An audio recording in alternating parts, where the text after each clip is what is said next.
Federal employees, this one's for you.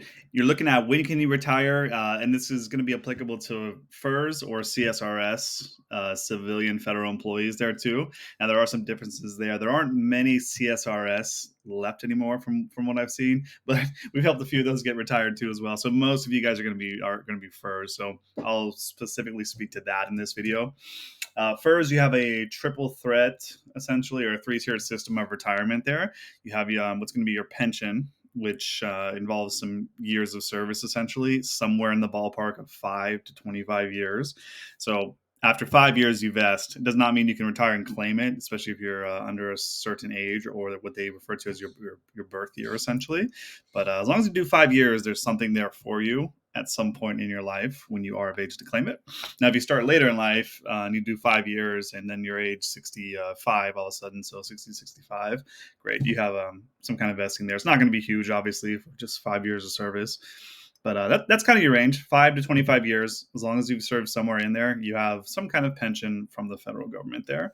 And again, it's a calculation based on your top 3 highest earning years, typically, your birth year again, which essentially ties to your age. So somewhere in the ballpark of 50, your late 50s, early 60s is kind of when you can pull the trigger and retire and claim that pension, really is what I see from most of my people.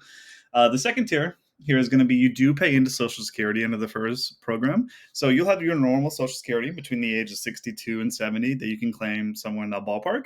There may even be a bridge there that'll subsidize your Social Security if you retire at age 57, let's say. And you have a 5-year gap before you can claim social. There may be a bridge there through the system as well too that you can claim. So it essentially replaces your Social Security to be the equivalent of what you would claim there. So that's secondary.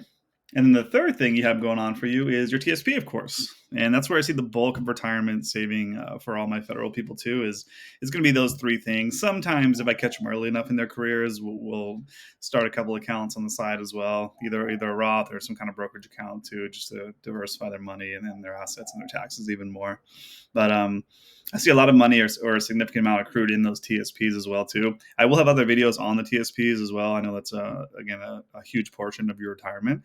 But between those 3 things, you have a couple fixed income sources, which is your pension and your Social Security.